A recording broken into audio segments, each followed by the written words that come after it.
Welcome to Chapter 4, Pillar 3, Resilience Testing. And here's the core philosophy I want you to embrace from the start. It's not enough to say you're resilient, you have to prove it. Talk is cheap. DORA wants evidence.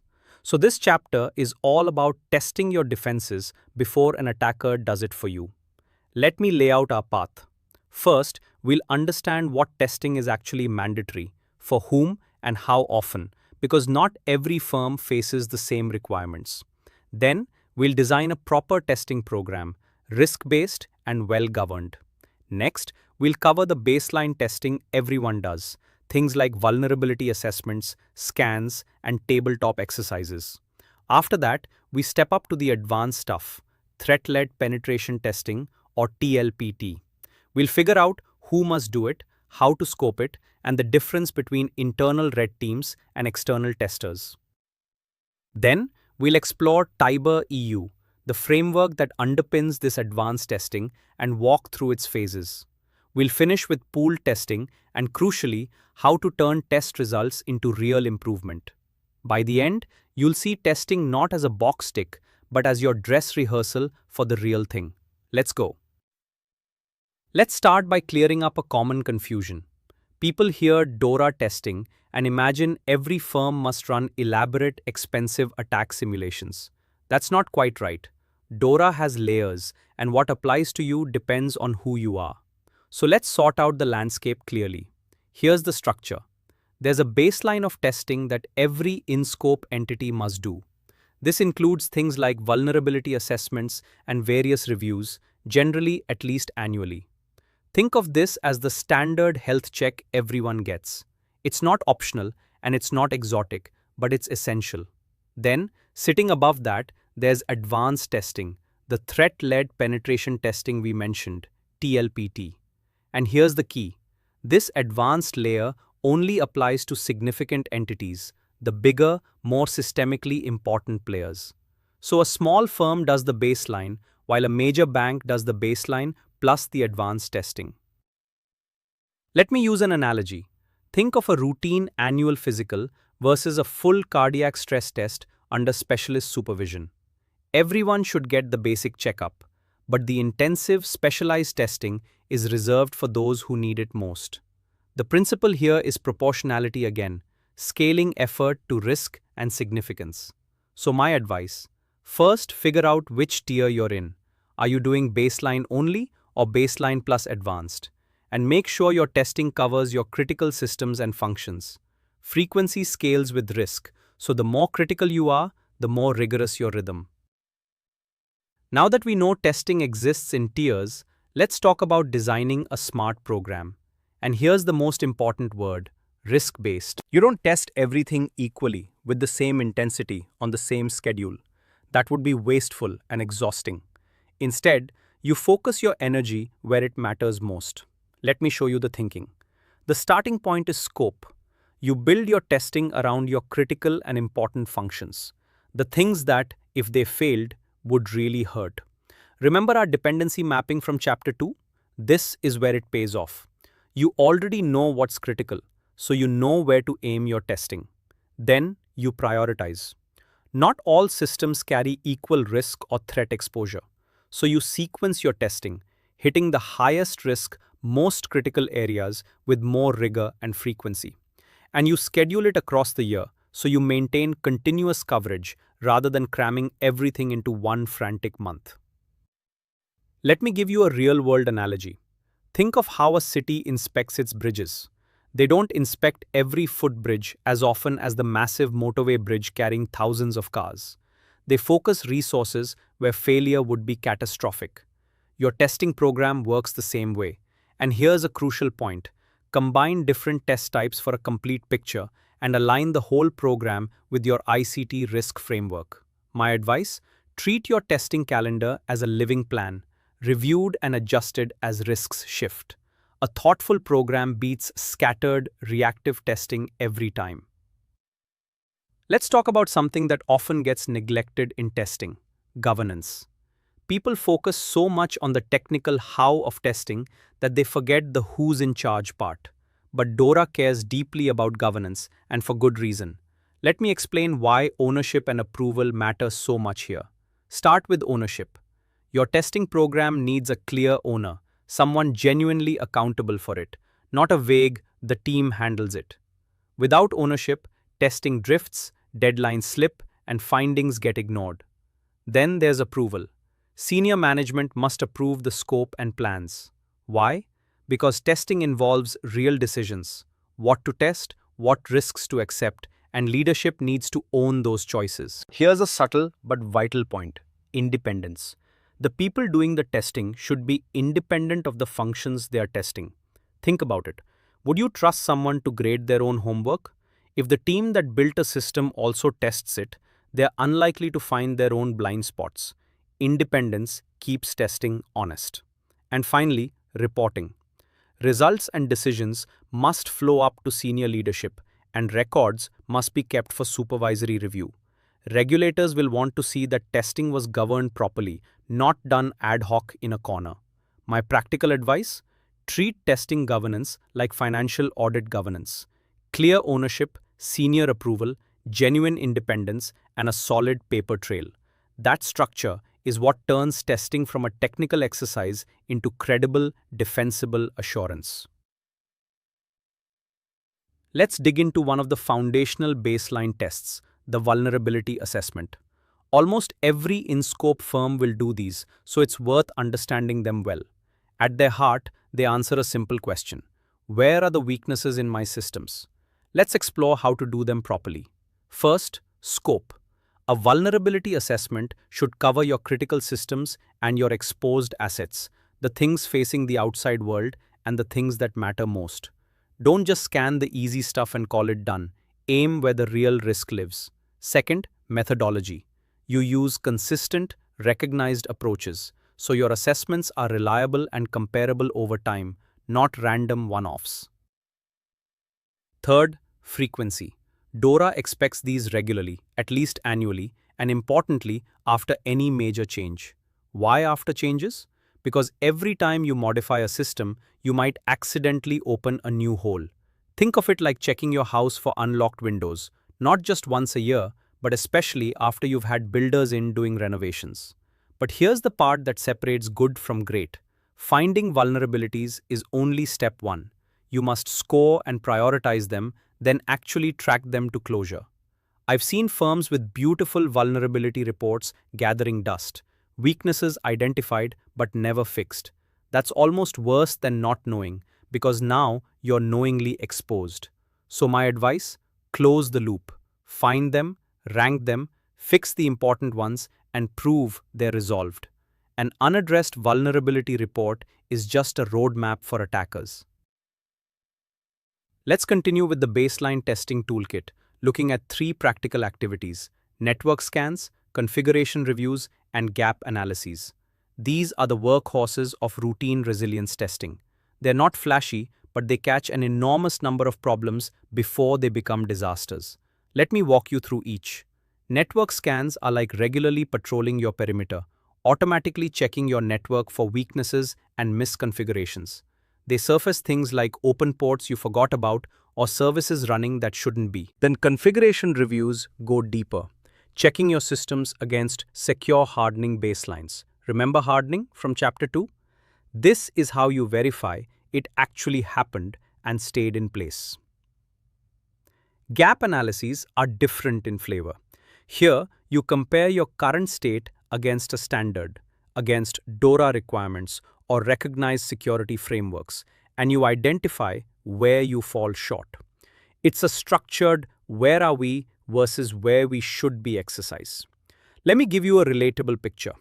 Imagine a restaurant preparing for a health inspection. The network scan is like walking the kitchen looking for obvious hazards. The configuration review checks each station is set up to standard. The gap analysis compares everything against the official inspection checklist. Together, they reveal the full picture. Here's my advice, and it's the same theme. Don't just generate findings, act on them. Document what you find, assign owners, fix the issues, and retest to confirm they're truly resolved. Testing without follow-through is just expensive paperwork. Let's talk about a type of testing that doesn't involve scanning a single system, yet might be the most valuable of all: scenario-based and tabletop exercises. Because here's the truth, some of your biggest weaknesses aren't in your technology, they're in your decision-making under pressure. Let me explain how these exercises expose that. A tabletop exercise is essentially a structured what-if conversation. You gather the key people in a room, present a realistic disruption scenario, and walk through how you'd respond, step by step. No real systems are touched, it's a simulation. But it reveals something powerful. Do your people actually know what to do when chaos hits? Let me share a real experience.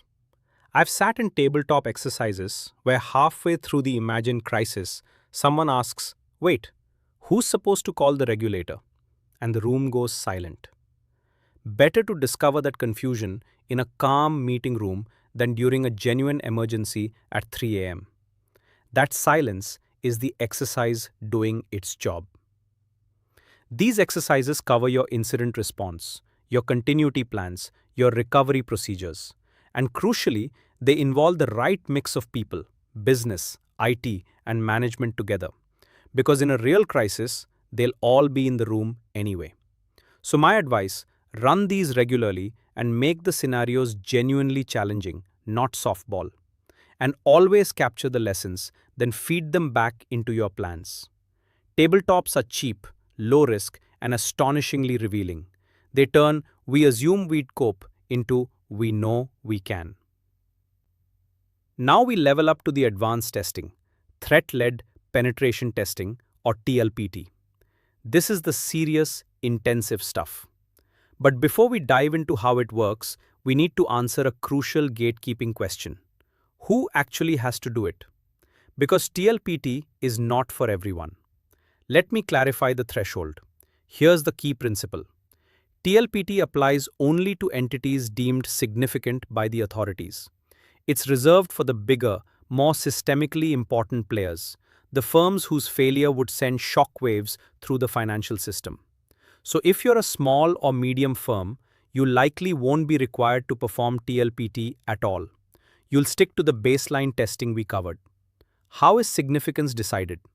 It's based on factors like your size, your risk profile, and your systemic importance. The authorities identify which entities fall into this advanced category. So it's not entirely self-assessed. Regulators play a direct role in deciding who's in. Let me use an analogy. Think of building safety inspections. A small cottage gets a basic check, but a towering skyscraper that thousands depend on faces far more rigorous, specialized structural testing because the consequences of its failure are so much greater. TLPT is that skyscraper-level scrutiny. So my practical advice, don't assume you're in scope for TLPT, but equally, don't assume you're out. Confirm your status with your competent authority. Knowing definitively whether TLPT applies to you shapes your entire testing strategy and budget. Clarity here saves a lot of wasted effort. So you've established that TLPT applies to your firm. Now let's talk about the rhythm and the oversight, how often you must do it, and the important role regulators play in the process. Because TLPT isn't something you just quietly run on your own and file away. Authorities are involved throughout. Let me explain. First, frequency. TLPT must be conducted periodically, broadly on a multi-year cycle, around every 3 years. It's not annual because it's intensive, expensive, and deep. Think of it like a major, in-depth health investigation. You don't do it monthly, but you do it regularly enough to catch serious issues. Now here's what makes TLPT distinctive: the supervisory involvement. The scope and approach require engagement with your authorities. They oversee and validate the testing process. This isn't a private exercise, it's a supervised one. You coordinate the timing and notify them before testing begins. Why all this oversight? Because TLPT involves simulating real attacks on live systems, which carries real risk. Regulators want assurance it's done properly, safely, and meaningfully, not as a watered-down box tick. It's a bit like a controlled demolition. You don't just set off explosives, you coordinate carefully with the authorities first. So, my advice, build the regulatory engagement into your planning from day one. Maintain thorough documentation of approvals and outcomes. The supervisory dimension means TLPT is as much about relationship and coordination as it is about technical testing. Plan for both. Let's get into one of the trickiest parts of TLPT, scoping. Deciding what to test sounds simple, but it's where a lot of judgment and tension lives. Scope too narrow and the test is meaningless. Scope too broad and you risk disrupting your own business. So let's find the right balance together. The guiding principle is this. TLPT scope must cover your critical or important functions, and crucially, these are tested on live production systems. That word live is important. The whole point of TLPT is realism, simulating how a genuine attacker would target the systems that actually run your business, not some safe sandbox copy. And here's a modern complication: third parties. Many of your critical functions depend on external providers. So where relevant, those third-party components come into scope too. An attacker doesn't care about your org chart.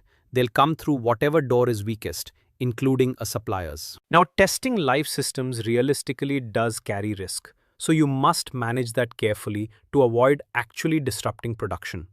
It's like a fire drill in a working hospital. You want it realistic, but you absolutely cannot harm real patients in the process. So practically, you define the target systems realistically to mirror real attacks. You include relevant third parties, and you agree the scope with your authorities and key stakeholders. My advice, invest serious thought in scoping. A well-scoped TLPT delivers genuine insight. A poorly scoped one either tells you nothing useful or causes an incident of its own. Let's tackle a practical decision in TLPT. Who actually does the attacking? You've got two broad options: an internal red team, your own people playing attacker, or external providers, specialist firms you hire. Each has trade-offs, and DORA has views on this. Let me help you weigh it up. First, let's define the players. A red team is a group that simulates real attackers, trying to break into your systems using the same tactics genuine adversaries would. An internal red team is made up of your own staff. External providers are independent specialists brought in for the job. Now here's the crucial factor DORA emphasizes: independence. The testers must be genuinely independent from the systems and teams they're testing. This is why external providers are often required or preferred. They bring fresh eyes and zero conflicts of interest. If you use an internal team, they must demonstrate sufficient separation from the rest of the organization. Think of it like an exam. Would you let students supervise and mark their own test? Of course not. You bring in an independent invigilator. The same logic protects the integrity of your TLPT. Beyond independence, both options must meet defined competence and quality standards. Attacking systems realistically takes real skill. So my advice, choose based on the right blend of skills, independence, and DORA's specific criteria. Many significant firms lean on external providers precisely because independence is so much easier to demonstrate. Whatever you choose, make sure it would withstand a regulator's scrutiny. Let's introduce a framework you'll hear about constantly alongside TLPT, TIBER-EU. If TLPT is the requirement, TIBER-EU is very much the established blueprint for how to actually do it. Understanding the relationship between them clears up a lot of confusion. So, let me connect the dots for you. TIBER-EU stands for Threat Intelligence-Based Ethical Red Teaming, and it's the European framework for conducting threat-led testing. It existed before DORA, developed by the European Central Bank as a structured, intelligence-led way to test financial entities' resilience. So, it's a mature, proven methodology. Now here's the key relationship. DORA's TLPT requirements align closely with the TIBER-EU methodology. In practice, TIBER-EU acts as the practical guide for executing TLPT in a consistent, recognized way. So rather than every firm inventing its own approach, TIBER-EU provides a common playbook. Why does this matter to you? A few reasons. It gives you a structured, intelligence-led approach rather than aimless hacking. And it supports mutual recognition across jurisdictions, meaning a test done under this framework is understood and accepted across borders. That's hugely valuable for firms operating in multiple countries. Think of it like a recognized international standard for, say, electrical safety. Once you build to that standard, your work is trusted everywhere. So my advice, treat TIBER-EU as your go-to reference when planning TLPT. It turns an abstract regulatory requirement into a concrete, well-trodden path. Next, we'll walk through its actual phases. Now let's walk through how TIBER-EU actually unfolds, phase by phase. I find understanding the phases makes the whole thing click because you see the logic of building from intelligence to attack to improvement. It's a story with a clear beginning, middle, and end. Let me take you through it. It starts with preparation, where you define the scope, the roles, and the engagement, getting the groundwork right. Then comes the threat intelligence phase, and this is what makes it threat-led. A threat intelligence provider studies your organization and builds realistic, targeted attack scenarios based on who would genuinely come after you and how. You're not testing against random attacks, but against your actual likely adversaries. Next is the red team phase, the exciting part. The testers execute those scenarios, launching simulated attacks against your live targets, trying to break in just as real attackers would. Meanwhile, your defenders, the blue team, are often unaware, so you see how your real defenses hold up under genuine pressure. Finally, closure and remediation. The testers report their findings, provide evidence, and you take corrective action on the weaknesses uncovered. The blue team interaction also feeds detection improvements. Here's an analogy I love. It's like hiring professional, ethical burglars who first study your specific house and habits, then attempt a realistic break-in, and afterwards sit down with you to explain exactly how they got in and how to stop the next person. My advice? Value the remediation phase most. The break-in is dramatic, but the fixing is where resilience is actually built. Let's explore a clever and practical provision in DORA, pool testing. This addresses a real-world situation that comes up more often than you'd think. What happens when multiple financial firms all rely on the same shared infrastructure or provider? Testing it separately would be wasteful. So DORA offers a smarter way. Let me explain. Here's the scenario. Imagine several banks all using the same major cloud platform or shared service. If each bank independently ran a full TLPT against that same shared infrastructure, you'd have redundant testing, higher costs, and frankly, the provider getting hammered by test after test. Pooled TLPT lets these entities share the testing effort against that common infrastructure. One coordinated test, shared benefit. It's a bit like several neighbors who share a private road agreeing to jointly hire one surveyor to inspect it rather than each paying separately for the same inspection. Sensible, efficient, and everyone still gets the assurance they need.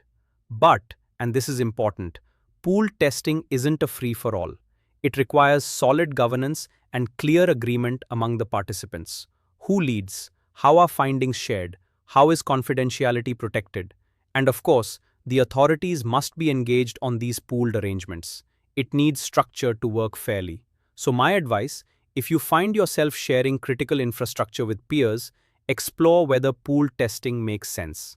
It can reduce duplication and cost while maintaining genuine test integrity. Just make sure the governance is rock solid before you proceed. Done well, it's a win for everyone involved. We've done all this testing, baseline and advanced. Now comes a step that's easy to underestimate but absolutely critical: reporting the results. Because testing that nobody acts on is pointless, and DORA expects results to flow to the right audiences in the right way. Let me walk you through who needs to hear what. There are two key audiences here. First, your management body, the board. They need to hear the key findings and the risks uncovered. But here's the skill.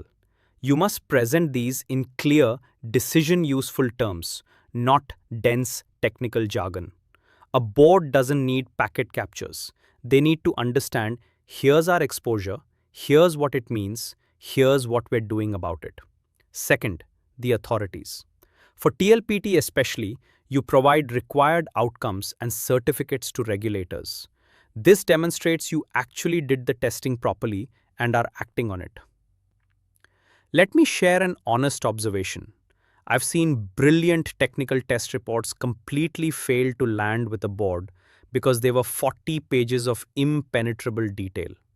The board's eyes glazed over and nothing changed. Contrast that with a crisp summary linking findings to business risk and clear remediation commitments. That gets action. So my advice?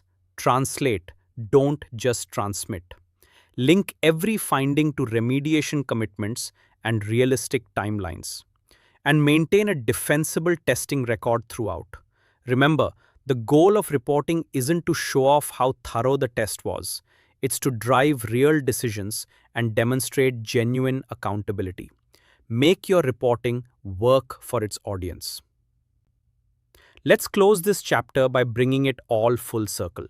We've tested, we've found weaknesses, we've reported them. But here's the question that truly matters. What happens next? Because the entire value of testing lives or dies in the remediation. And DORA wants that remediation woven right back into your risk framework. Let me explain this crucial loop. Here's the principle. Test findings aren't standalone curiosities. They're direct inputs to your risk management. Every weakness uncovered should flow into your ICT risk framework, where it gets assessed, prioritized, and tracked just like any other risk. You prioritize remediation by risk and criticality, fixing the dangerous things first, not just the easy things. And critically, you track those actions to closure with clear ownership. No vague, someone will get to it. Real owners, real deadlines, real follow-through. As you fix things, you update your controls, your risk appetite, and your registers accordingly. The whole picture stays current. Think of it like a doctor who runs tests, finds an issue, and then actually treats it and monitors your recovery, rather than just handing you the results and waving goodbye. The diagnosis is worthless without the treatment. Here's my final thought for this chapter. Testing creates a beautiful feedback loop. You test, you learn, you fix, you grow stronger, and then you test again. Each cycle raises your resilience. Use your results to evidence continuous improvement to regulators. When you close that loop properly, testing stops being a cost and becomes the engine of genuine resilience.